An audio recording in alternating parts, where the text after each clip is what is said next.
जय हिंद, नमस्कार दोस्तों, कैसे हैं आप सब। उम्मीद है कि आप सब बहुत अच्छे होंगे।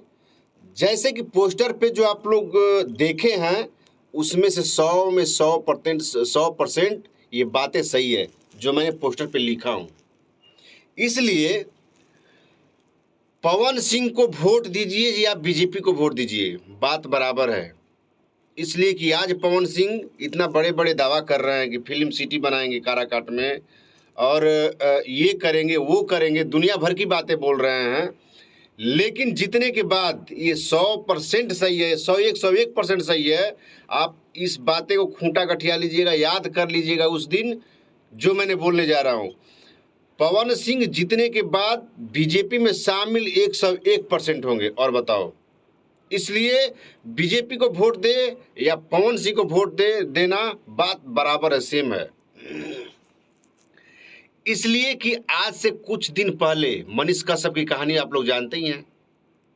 मनीष कश्यप हमारे जैसे नौजवानों का, बिहार के कितने ऐसे नौजवानों का विकास करते करते करते करते, मतलब मनीष कश्यप काल जब माइक उठा करके सारेआम बोल रहा था कि जो है कि इस देश में ये प्रॉब्लम है, वो प्रॉब्लम है, दुनिया भर की प्रॉब्लम है, और वही मनीष कश्यप आज क्या बोल रहा है? कहाँ महंगाई है बिहार में, कहाँ कोई प्रॉब्लम है? लगता है कि वो अंधा हो गया है। मतलब बीजेपी के गोद में जा कर के सोया और उसकी आंखें बंद हो गई। मैंने आप लोग बिहार के जनता, बिहार के नौजवान, उससे भी ये सवाल कीजिए कि जब बिहार में ना महंगाई था ना कोई प्रॉब्लम था, तो इतना दिन तक तुम माइक लेकर के चिल्ला चिल्ला करके किसको सुना रहा था, किसको बता रहा था कि देखिए बिहार में क्या हुआ है, विकास, बिहार के लोग कहाँ जाते हैं काम करने के लिए, बिहार में क्या होता है, बिहार में पलायन होता है, ढकायन होता है, दुनिया भर की होता है, सब कुछ होता है। मनीष कश्यप का मेन मुद्दा नेता बनना था, मेन मुद्दा बिहार का आवाज नहीं बनना था। ये तो चुट्टा है, चंदा चोर है, चंदा लेके भाग गया कितने बिहारियों का, कितने माँ का, कितने बहनों का। उसी तरह हमारे पवन सिंह बड़े भैया बहुत अच्छे कलाकार हैं, अच्छे गाते हैं, लेकिन उनके मुंह से सिर्फ गाना अच्छा लगता है। ये चुनावी बातें उल्टा सीधा आकर के बातें करना, उनका एक वीडियो मैं डालूंगा डिस्क्रिप्शन में, जाके देखिएगा। वो साफ तौर पे बीजेपी का नाम लेने पे कि पत्रकार बोल रहा है कि आप ये बताइए कि जीतने के बाद बीजेपी में शामिल हुई है कि नहीं होइएगा।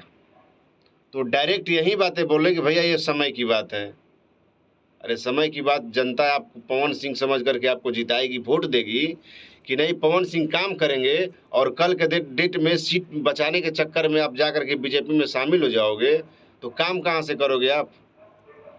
बीजेपी तो इस देश को बर्बाद करना ही चाहती है।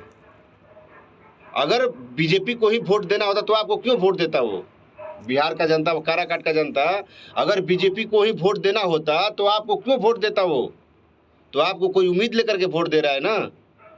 तो पवन भैया से मैं बस यहीं पर हम लोग बोलेंगे कि आप जिस उम्मीद के साथ आप बिहार की जनता, काराकाट की जनता आपको चुनाव जिता रही है, और जिस विश्वास भरोसे के साथ आपको वोट दे रही है, उस विश्वास पे आप खरे उतरिएगा। ये नहीं कि मनीष कश्यप जैसा आप भी पलट जाइएगा, जा कर के निरमा पाउडर और साबुन से धुल जाइएगा, जाके नहा लीजिएगा। प्लीज आप कम से कम यार, बिहार पे कौन भरोसा करेगा? इस तरह रहेगा तो बिहार पे कोई भरोसा ही नहीं करेगा, जिस तरह आप लोग कर रहे हो, जिस तरह मनीषवा कर रहा है। वो अपने आप को बड़ा पत्रकार समझता था। पत्रकार जब बिहार में कोई प्रॉब्लम ही नहीं था, तो आज 5 साल से मुद्दा क्यों उठा रहा था, लेके माइक बड़ी बड़ी हाँक क्यों रहा था? इसीलिए ना कि मेरा नेम फ्लेम बन जाए, मैं जाके बीजेपी के गोद में सो जाऊं।